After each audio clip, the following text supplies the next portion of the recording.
All right, guys, welcome back to the Rise Personal Training Podcast. Special guest today, guys. My coach and mentor, Coach Robert Dose Remedios. Coach Dose, welcome, man. Hey, this is awesome. I'm telling you, first time down here, I feel kind of bad now because it's pretty close. I've been trying to get you out here, but you made it finally. But this is a beautiful setup you got here, guy. Awesome, man. Guys, I've kind of said it on some of the podcasts before, but when I first got into the industry, I was a student at College of the Canyons. You had just come out with like one of your best-selling books for men's health power training, and that's I think when I first got connected with you, and been so grateful and luckily, and not trying to kiss your ass here, but like you really did make an impact on my life and career, and you've always been there to mentor me, and I've interned and been a good friend and stuff over the years, so just want to thank you. Yeah, absolutely. I love it when I see this. You guys are thriving now and talking about opening up multiple locations. That's what I'm talking about, right? It's kind of like let's try to do it. Yeah, it's not easy, but man, that's why I envy you guys. You, Matt, like to open your own places. It's a huge risk.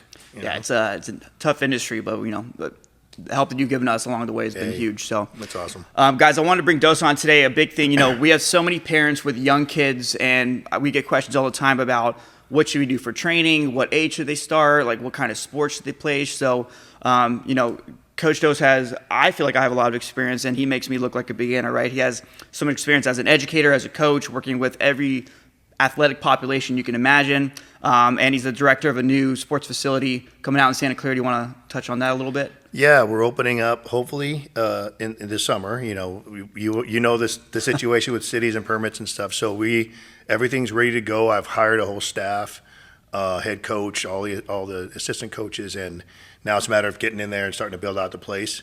But now we're just waiting on some logistics from the city. Yeah. But it's Elite Edge, and we are on Constellation in Valencia, which is kind of right near like the volleyball clubs Lava and Legacy, and then it's a great space. It's a beautiful space. So we're pretty lucky to find it. Now it's a matter, we've been sitting on this thing for, I want to say close to 8 months now, waiting on all this stuff. Yeah, it's definitely a big timeline. But, there's really no youth sports training facilities anywhere. And I have people asking me, and I have some friends that do some, like you and, some coaches that have some independent training, but there really isn't a place where you can take your kid for sports training at that age, right? So, I'm glad when that is get opened. It's Santa Clara is a little bit of dry, but hey, that's the only place to go. There's nothing local here. So it's definitely a much needed business for a lot of kids. Yeah, it is. There's a lot of gyms, like say you would do at Rise, you might say like, hey, we're going to do some stuff this summer, get ready for fall camp, for, if you have a coach that wants to work with some youth. There's a lot of that. Yeah. But like you had said, when you walk into Elite, it's going to give you that kind of D1 college vibe with the 5-lane track and all the Vertimaxes and everything. So we're taking it pretty seriously in terms of what we're trying to do. And even like, what you run here, everything's based on systems. So like, it's not going to be this random thing. It's not going to look like organized PE, which I think a lot of times you do that. And I honestly, like when you look at elementary school kids, I mean, anything will work. Like you literally getting them to run really hard and sprint and arm action, they're going to get faster, right? But like we like to think we're going to go a little bit further and get all those buckets with speed and power and strength and endurance and recovery and all that stuff, to make it a finished product. Yeah, it's cool. And I think one of the main things that people think, especially for their kids, is like, what does training look like for them? A lot of times like, oh, I think my kid needs to get faster for their sport. I'm going to have them do like different agility drills and running and stuff. But like, let's kind of look at what actual good solid foundation is for kids and how early can we start them. Yeah, so we break our groups, our age groups into 3 categories. So our first one is elementary school ages. We call it fundamentals, like the fun and fundamentals. And so that's elementary school age. We have what we call like the big motor group, which is like the middle school kids, and then the big competitor group, which is like learning to compete, when that's the high school into the college kids. Yeah. So obviously they're going to look different, and there's going to be a little more specialization with the strength and the speed stuff with the older kids. But going back to the little kids, the elementary school kids, with the fundamentals group, our class is fundamental. So basically it's all encompassing. So it's like this situation where they come in, they get a readying, activation phase, they go through dynamic warm up. We do speed, we do power, we do strength, we do conditioning, and then we do a cool down. We talk it up, reflective circle, that kind of stuff. All the stuff that we think is going to really give a positive vibe for these kids. But in terms of like strength, with those kids, we're going to definitely do the strength work, but a lot of body weight stuff, TRX, start to work our way into some kettlebell stuff and bands. But it's going to look different. We're not going to be necessarily doing Olympic lifts and stuff with that age group. As we move up to the motor now we start to get a little more into the different aspects of speed, with the overspeed training, the underspeed stuff, the Vertimaxes, some of the VB stuff with the lifts and all that, and then get really dialed in with the older kids. So I mean, it's looking from where they are from when they're younger to they're old, and even the population that we train, right? It's really just solid strength and conditioning, but varying the levels of what they need. The younger kids, especially, we're still doing strength, but the focus on body weight, on just really getting them to learn how to move and move better. Yeah. And then progressing as they're getting older. Yeah, it's almost it's almost, I don't want to say, because sometimes people misconstrue that. You say like a play-based kind of learning.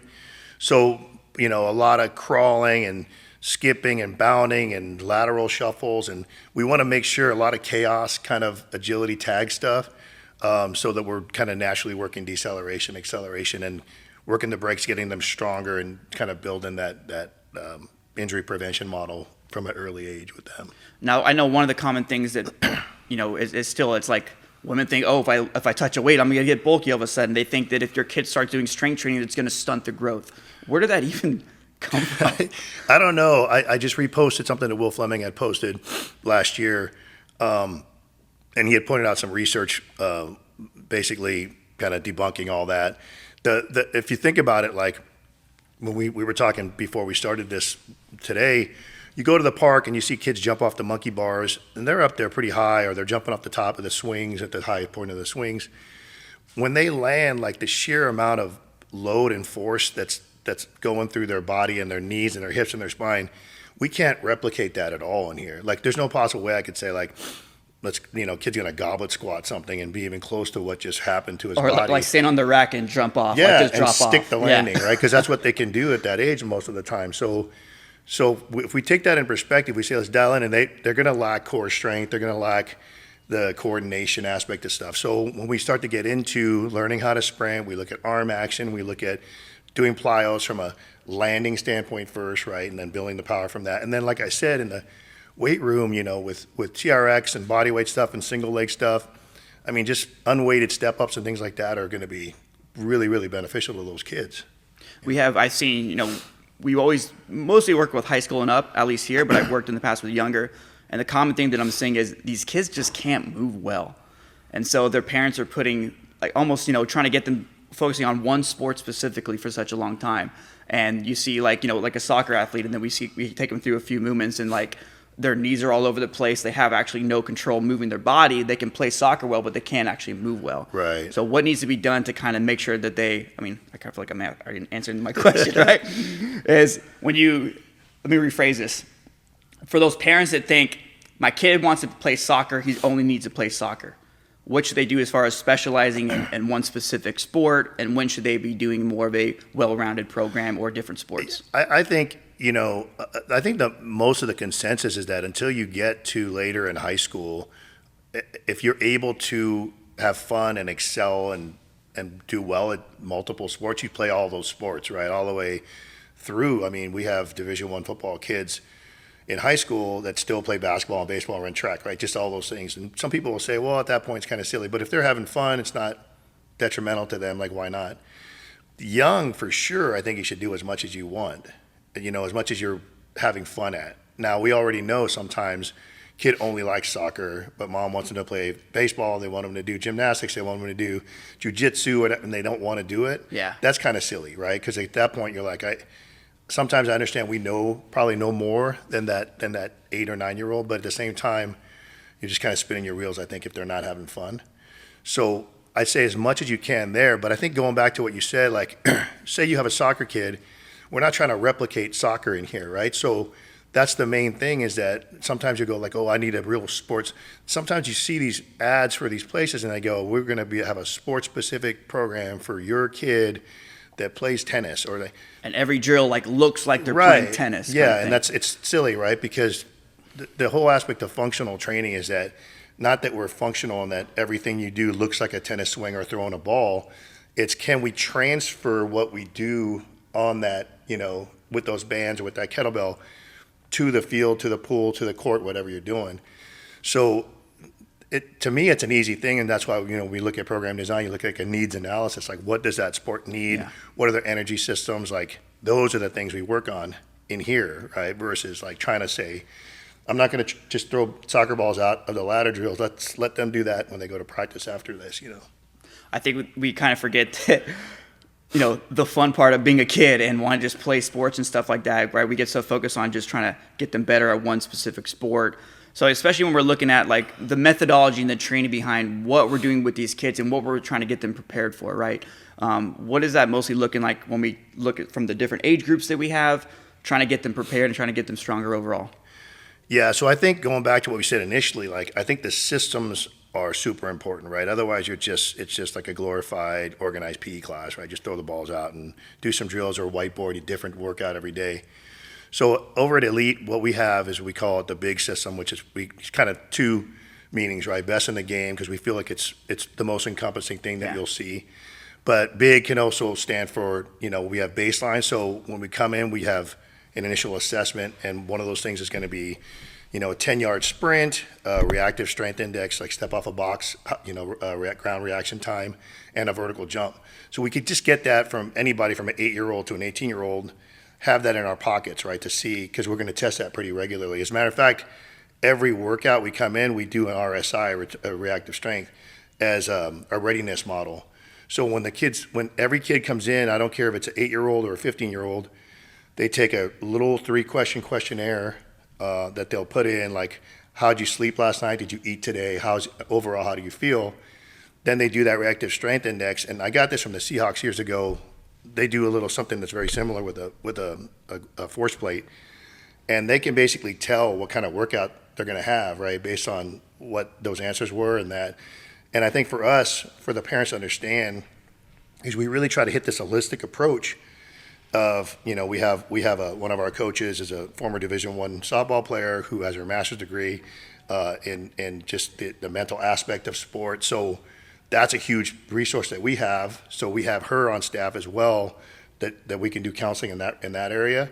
But just the understanding that like a kid can't just come in there when he hasn't slept or hasn't eaten and expect to have a good workout, or has 3 great workouts in a row, and then all of a sudden this one day he's just gassing, he's not feeling good, he's got no bounce. And we look and we see, look at how he answered the questions that he didn't it's a eat. good communication tool with the parents, right? To actually give them some data and show, like, hey, you got little Johnny over here, you're killing him. Like, maybe he needs more recovery. Maybe we got to take a step back with that. Yeah, and I think one of the things is I like the parent to be able to get on the app and see any notes that the coach has for that kid in that class, and then right away look and see the tracking of that RSI each time.